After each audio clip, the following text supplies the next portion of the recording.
History of a Teacher by Famous Fault. Chapter 16. Furry Tracy. No one was quite sure how smart shadow creatures were, at least not as far as Rebecca knew. Not that there were many people aware of their existence, but among those who were, the opinions varied. Rebecca supposed that it depended on the nature of the creature and whose soul it had once been part of. Rebecca very much wondered whose soul Sangan had belonged to. He didn't seem to be the smartest of creatures. As Tracy had taken a leap for Rebecca's throat and Madame Pomfrey had fainted, the little hairy thing with its green legs and arms had jumped out of nowhere, right into the jaws of the werewolf. Although Tracy's jaws easily could have broken Rebecca's neck, they weren't even able to close around the little three-eyed hairball. When the werewolf was unable to crush the shadow creature, she tried to spit him out, but Sangan forced himself even further into the muzzle, making that impossible too. Tracy shook her head violently as Rebecca just stared at the two of them. She was leaning against the wall, hyperventilating. "It's okay," she kept telling herself. "It's okay." Rebecca needed a couple of minutes to recover from the shock as the little fiend bravely removed the werewolf's ability to use her strong canines, her now clearly visible and very long canines. When Rebecca had gathered herself, she carefully walked toward Madame Pomfrey and dragged the matron into her office. She closed the door and wished she was strong and skilled enough to barricade it by magical means, but instead she pushed the heavy desk against it. After that, she did some futile attempts to wake Madame Pomfrey, but the matron was dead to the world. Rebecca, who slowly started to realize that she was stuck in a small, dark office with an unconscious nurse, while there was a murderous werewolf outside fighting a shadow creature, started hyperventilating again and used another couple of minutes to calm down. When she was calm enough, she asked herself one question. What now? At first, that seemed like an impossible question, but it didn't take long before she realized that there was only one answer to it. Wait until morning. She sighed and looked at the clock. It was only 9, and Rebecca assumed that it would take a long time before would Tracy turn back into a human. And then, for a reason Rebecca couldn't understand, she started laughing uncontrollably. As she laughed, tears started to run down her face, and she noticed that she was in shock. Somewhere in the back of her mind, she thought about Sangan, and when the tears stopped running, she took his card out of her deck. "Thanks," she whispered, and for a moment she could swear that she heard a happy squeal from the other side of the door, though it probably was just her imagination. It took Rebecca about 2 hours before she grew tired of waiting in the tiny office. From the hospital wing, growls and squeals still emerged, with regular intervals. All Rebecca could do was hope that Sangan would last out the night. No matter how much Rebecca actually worried about the fiend, she was more worried about the door and the desk, which most likely wouldn't be able to stand the werewolf's fury for a very long time. Out of sheer boredom, Rebecca started practicing her spells. She practiced each and every one she could think of, and looked at her watch about every 10 minutes. She didn't know whether it was due to the fact that she was only being half serious in the practicing, or because she had done it for such a long time in a row, that she for once actually seemed to make any progress. In the back of her mind, she grieved the fact that she was so tired that she, in the morning, probably wouldn't remember that she actually managed both the summoning charm on a pot of ink standing on the desk, and the tickling charm on a spider in the corner of the office. Every now and then, she noticed that her eyes were about to shut, but she refused to go to sleep.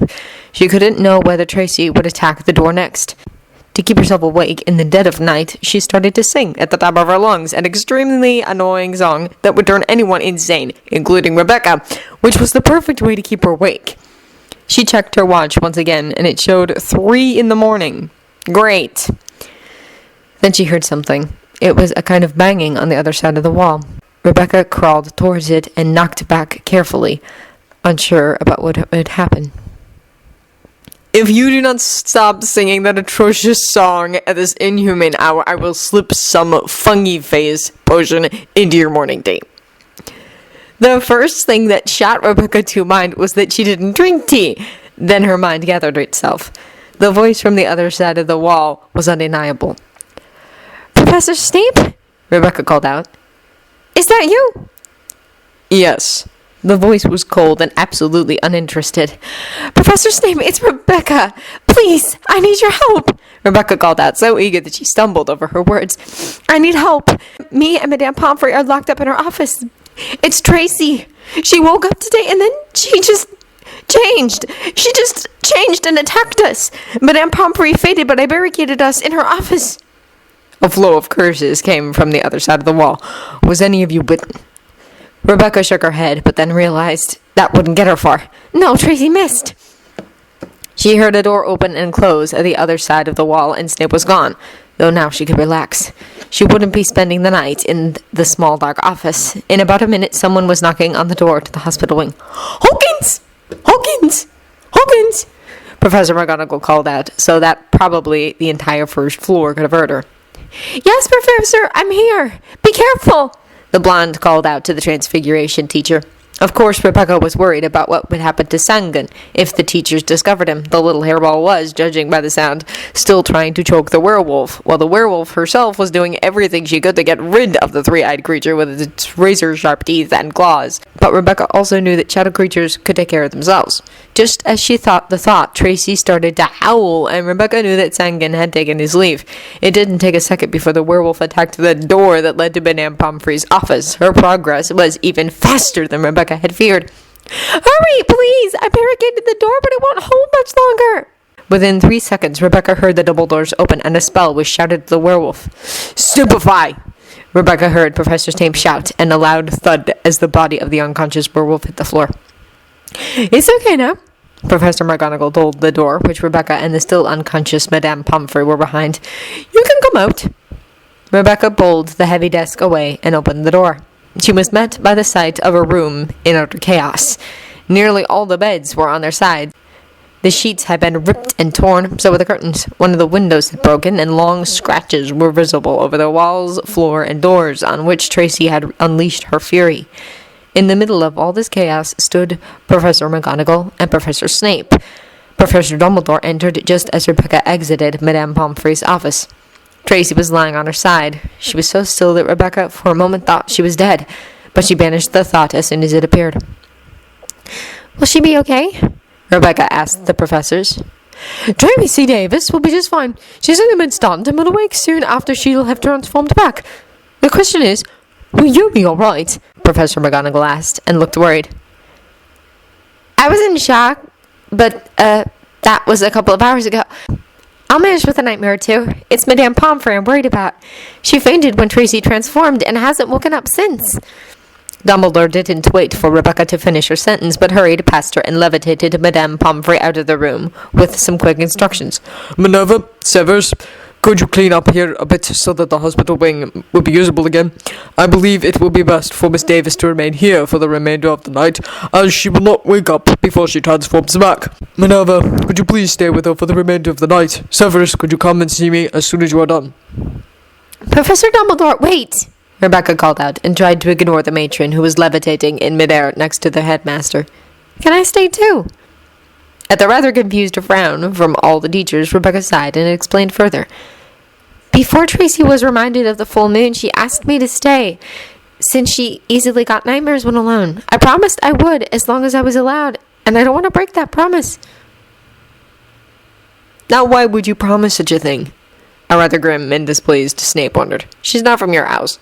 "To hell with all the houses!" Rebecca exploded, having lost all her patience with everything and everyone. "Who gives a damn about who is in which house? Peter is in Ravenclaw, Ginny is in Gryffindor, Tracy is in Slytherin, and that should mean that I have to treat one better than the others. Which fool has decided that people should have to be divided in such a way that creates boundaries nearly uncrossable? Hasn't any of you heard the basics of psychology? How can any of you expect one united school with such a system? It sucks!"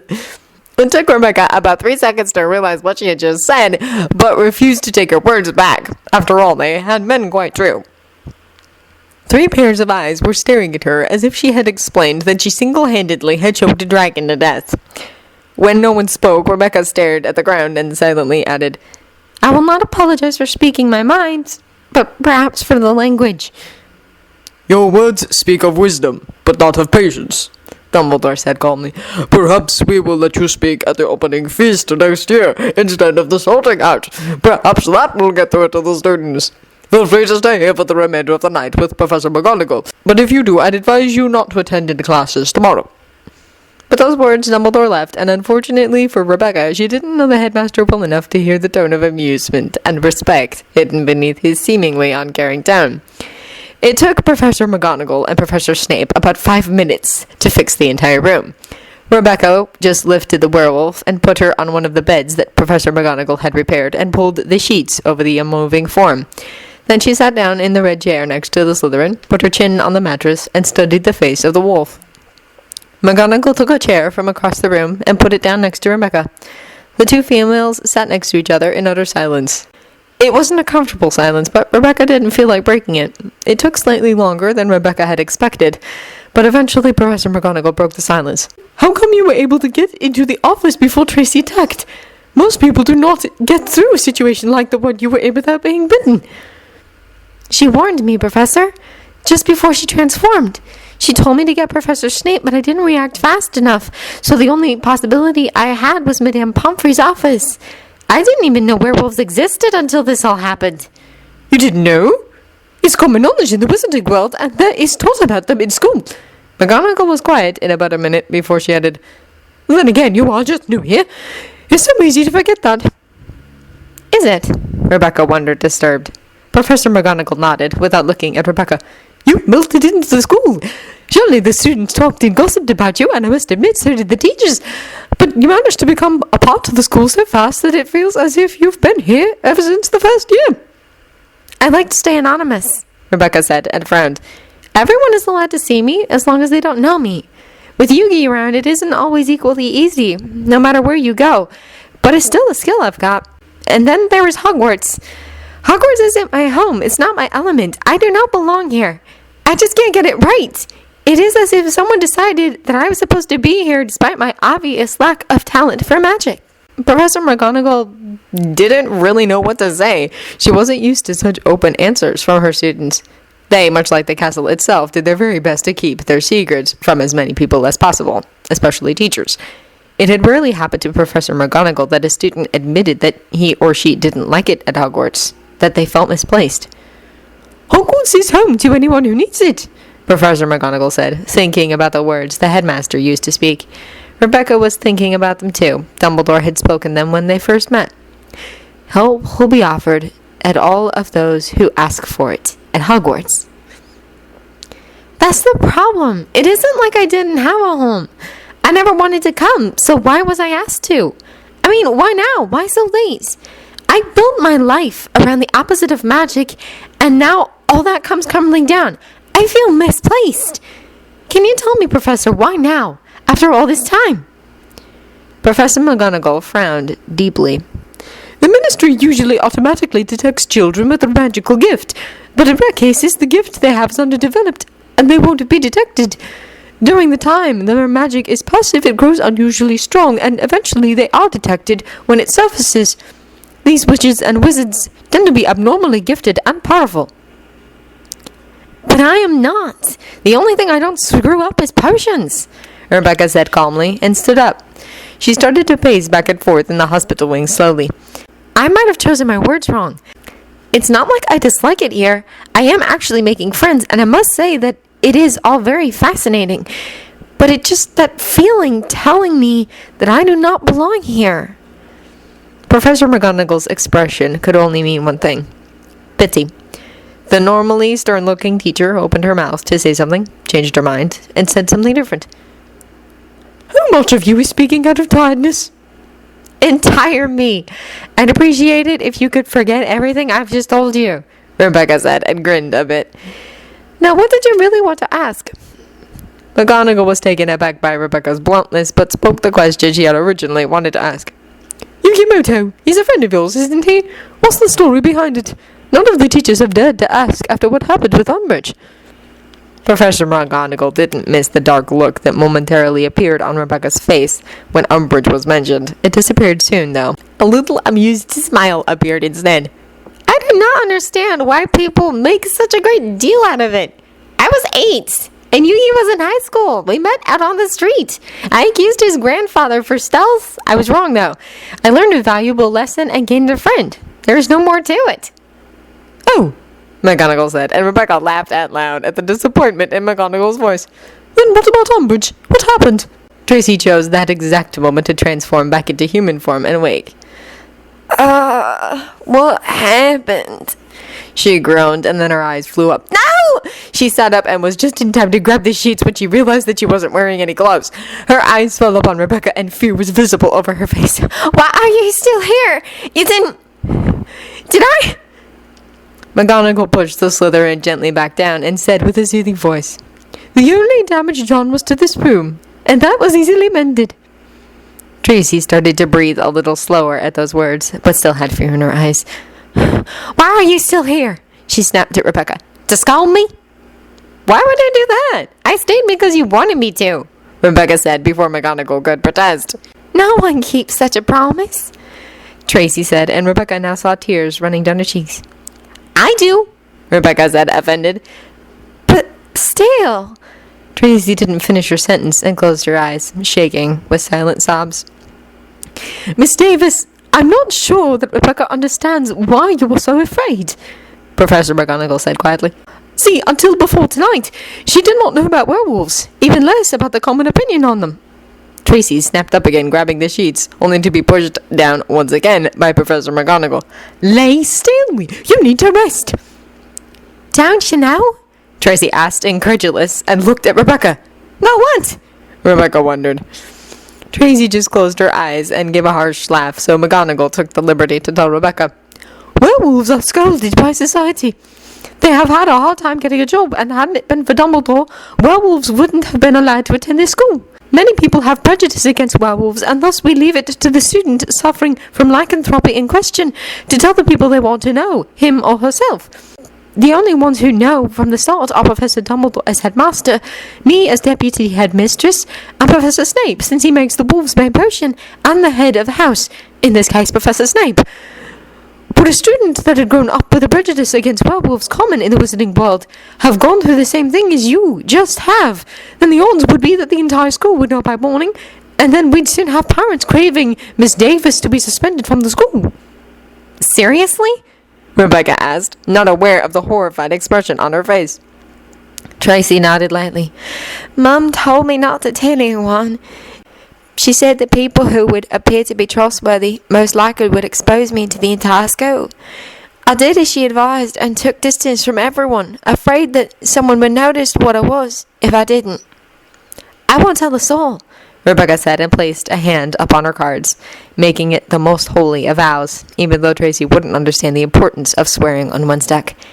I swear, no one will know due to me. Why, Rebecca? Tracy wondered. What? The blonde wondered. Why would you promise such a thing?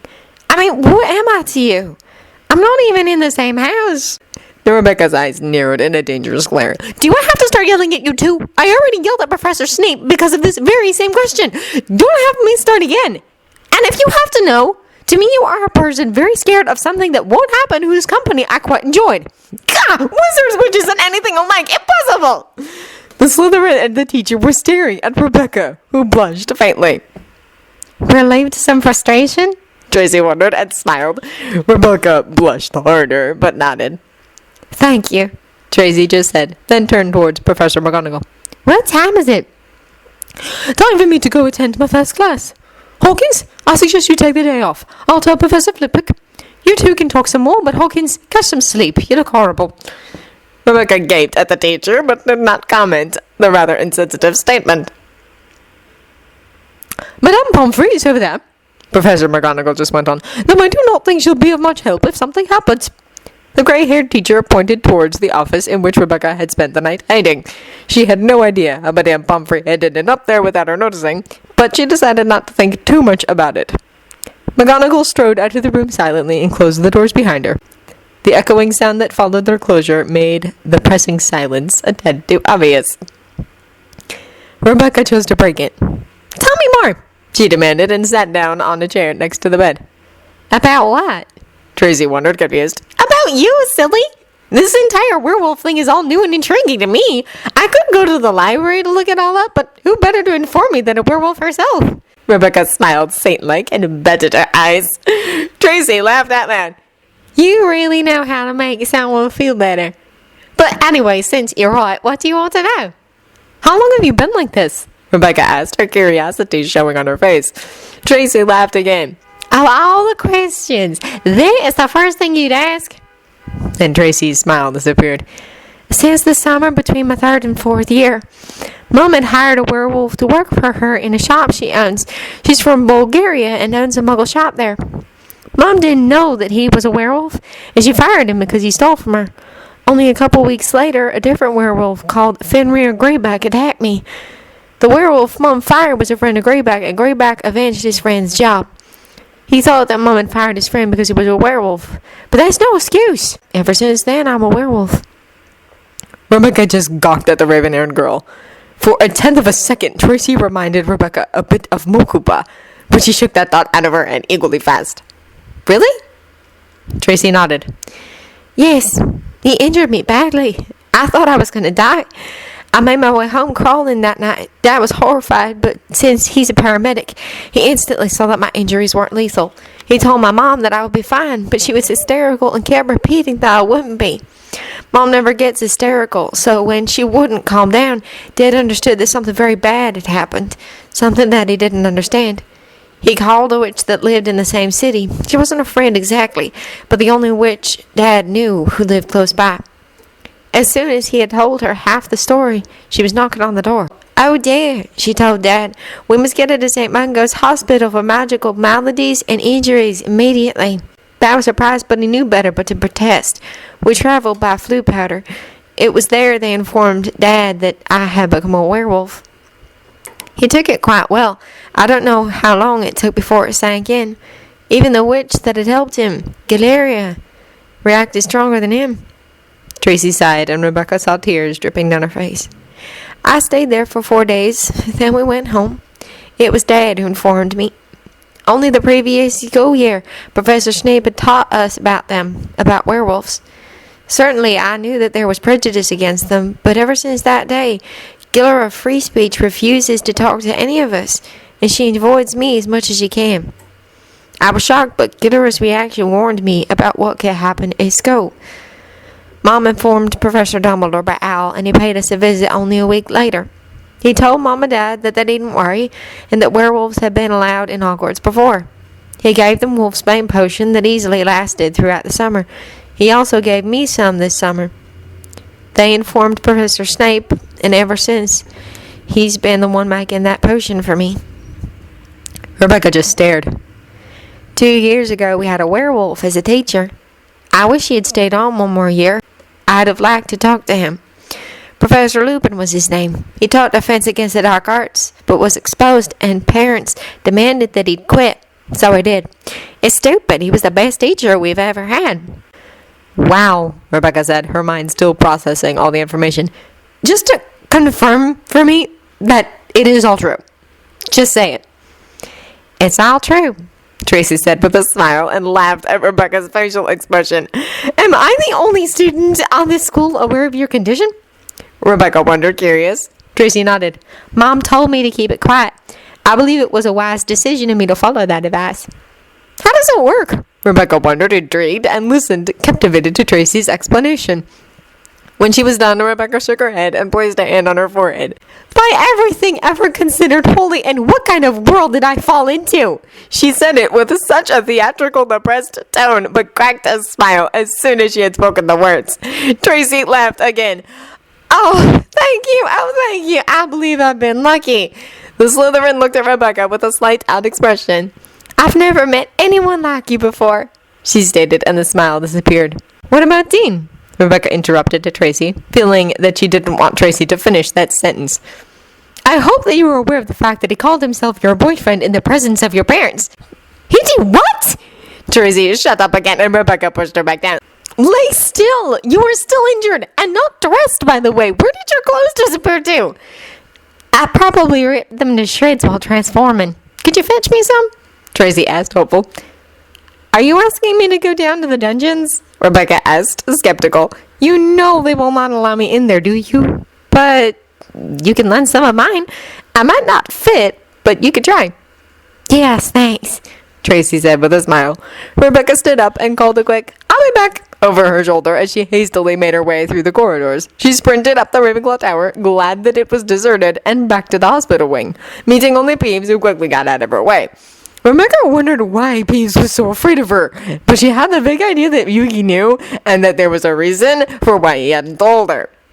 "Here you go," Rebecca said, and dropped some Muggle clothes on the bed. "I'll be outside if you need anything." A figure rounded the corner, and Rebecca had just enough time to see who it was before Tracy yelled, "I've finished!" Rebecca shot into the room. "Dean is coming in about 5 seconds. Make your choice. You can't pretend to be unconscious. I won't give you away." Tracy looked panicked a second, but a look of determination worthy of a duelist appeared on her face. She sat down on the bed, her legs hanging down the side. She looked slightly ridiculous with her striped colorful leggings in Pippi Longstocking style that were too short, her borrowed jean skirt, and the bright pink t-shirt also too short. "I can't hide it forever, can I?" "I suppose not," Rebecca said, despite the serious situation, having a hard time not to burst into a fit of giggles. "You're very brave." "No, I'm not." Tracy's tone left no space for argument, and Rebecca's smile disappeared. Dean walked into the hospital wing silently, as if he didn't want to wake the girl he still thought would be sleeping. But as soon as he saw Tracy sitting on the bed, he forgot everything and named silence. "Tracy!" he called out, and literally ran toward her and hugged her. Tracy pushed him away gently. "I have to tell you something, and you might not like it." The smile evaporated from Dean's face. "What?" he asked in confusion. "I'll leave," Rebecca said, and turned around, but Tracy grabbed her arm. "No, please, momentarily, you feel like my lucky charm. That'll change soon, I hope. But could you stay for now, please?" Rebecca was left with a dilemma, but made up her mind soon. "Okay, I'll be right over there," she said, and pointed towards a bed a couple of meters away. Before Tracy could protest, Rebecca was already there.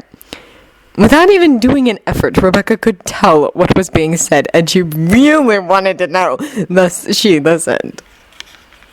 "Do you remember Professor Lupin?" Tracy wondered, carefully. Dean nodded with a frown. "Yes, he was quite hard to forget. As I told Umbridge, the best teacher we ever had." "Did Umbridge mention him?" Tracy wondered, distracted. "Yeah, she called him a... Let me quote this correctly. An extremely dangerous half-breed. Umbridge is an idiot. What does it matter if someone is or isn't a half-breed, as she so nicely put it?" To both Dean's and Rebecca's astonishment, Tracy burst out in tears. "Did I say something wrong?" Dean wondered, panicked. Tracy shook her head. "No, not at all. I'm sorry, it's been a rough night. Did you mean what you just said? That it doesn't matter?" Well, yes, of course. If anything, Professor Lupin proved that. He was a cool guy. Wish he could have stayed. But what did you want to tell me?" "Don't you know?" Tracy wondered, and looked Dean straight in the eyes. Dean's expression stayed blank. "Rebecca told me about what you told my parents. Would that change if I was a half-breed?" Understanding crashed down upon Dean. It was silent for right about 3 seconds, and then Dean called out, "Hell no! I couldn't care less. You are you. That doesn't change." Rebecca took the pillow from the bed she was lying on to smother her own laugh. A strong, happy feeling made its way throughout her. Even as the laughter died away, she just couldn't stop smiling. When she looked over towards Dean and Tracy, she saw the odd pair hugging forehead to forehead. It was a weird thing to see, the Slytherin werewolf and the Gryffindor muggleborn hugging as if their lives depended on it. Rebecca stood up, doing very much her best not to make a sound. Slowly she walked out the room. She just reached a hand towards the door when she heard a voice behind her. "Rebecca?" The blonde turned around. "Thank you," Tracy said, and smiled. Rebecca nodded and left the room. As she closed the doors, she heard Dean say, "Tracy, what on earth are you wearing?"